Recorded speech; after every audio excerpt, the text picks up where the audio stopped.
बालकांचं, याचबरोबर सर्व लहान बालचमूंचं आणि विविध क्षेत्रातील मान्यवरांचं आणि सर्व गावकऱ्यांचं या ठिकाणी मी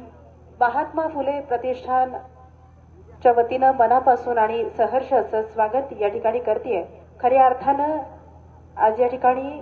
समाजाला दिशादर्शक आणि प्रेरणादायी अशा ठरणाऱ्या विविध क्षेत्रातील मान्यवरांचा, ज्यांनी आपल्या कार्याच्या माध्यमातून आपल्या महत्त्वपूर्ण अशा कार्यक्षेत्रामध्ये नावलौकिक आणि कार्याचा ठसा उमटवलेला आहे, अशा मान्यवरांना आज या ठिकाणी महात्मा फुले गौरव या पुरस्काराने आपण या ठिकाणी सन्मानित करणार आहोत। यासोबतच खरं तर एक सुंदर असा कार्यक्रम या ठिकाणी संपन्न होणार आहे। अर्थात न समजलेले आई बाप हा सुंदर असा विषय आहे। आपल्या प्रत्येकाच्या आयुष्यामध्ये खरं तर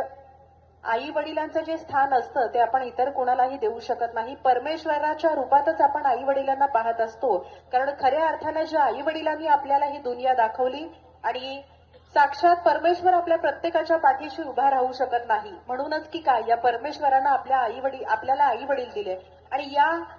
आई वडिलांचं महत्व आपल्या प्रत्येकाच्या आयुष्यामध्ये काय असतं हे सांगण्यासाठी या ठिकाणी येणार आहेत सुप्रसिद्ध व्याख्याते प्राध्यापक वसंत हंकारे, ज्यांनी खरं तर संपूर्ण महाराष्ट्रामध्ये या विषयावर एक महत्वपूर्ण असं योगदान देऊन सुंदर असं प्रबोधन केलेलं आहे आणि आई वडिलांचं महत्व त्यांनी आपल्या व्याख्यानाच्या माध्यमातून सांगितलेलं आहे। खरं तर ज्ञान असेल, समता असेल किंवा समाज परिवर्तनाची ज्योत पेटवणारे महान समाज सुधारक आणि शेतकऱ्यांचे कैवारी आणि स्त्री शिक्षणाचे जनक आज आपल्यासारख्या अनेक महिलांना सुद्धा विविध कार्यक्षेत्रामध्ये त्यांचं योगदान आहे, त्यांचा नावलौकिक आहे आणि अशा अनेक मान्यवर महिलांना आपण या पुरस्काराने सन्मानित करणार आहोत। आणि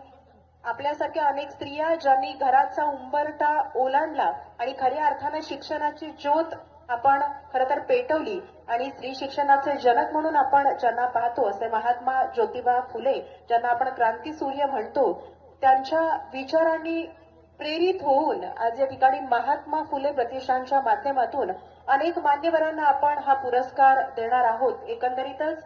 हा पुरस्कार म्हणजे कौतुकाची थाप म्हणून तर म्हणता येईलच, पण आजचा हा सोहळा फक्त पुरस्कार देण्यापुरता मर्यादित नाही, तर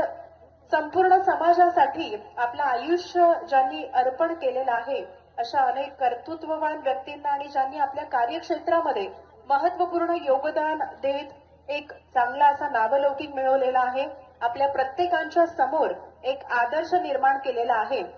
अशा मान्यवरांना आपण या ठिकाणी पुरस्कार देऊन सन्मानित करणार आहोत। ज्या हातांनी समाज घडतो, ज्या विचारांनी पिढ्या घडतात आणि ज्या कष्टातून राष्ट्र उभं राहतं, त्या व्यक्तींना सन्मानित करणं हीच खऱ्या अर्थानं समाजसेवा आहे। आणि आज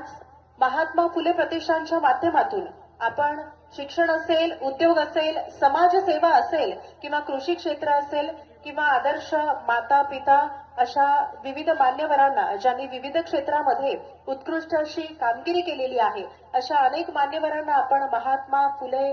गौरव पुरस्कार देऊन आपण सन्मानित करणार आहोत। या कार्यक्रमाच्या निमित्तानं इथं उपस्थित असलेल्या सर्वच विविध क्षेत्रातील मान्यवर, सर्व माता भगिनी, सर्व समाज बांधव आणि याचबरोबर या ठिकाणी मोठ्या संख्येनं उपस्थित असलेले बालचमू, खरं तर अनेकांनी अनेक स्पर्धांमध्ये महत्वपूर्ण सहभाग नोंदवत अतिशय उत्कृष्ट असं काम केलेलं आहे आणि आपली कला सादर केलेली आहे, अशा या लहान बालकलाकारांना सुद्धा या कार्यक्रमाच्या निमित्तानं सन्मानित केलं जाणार आहे। अशा प्रत्येक बालचमूंचं आणि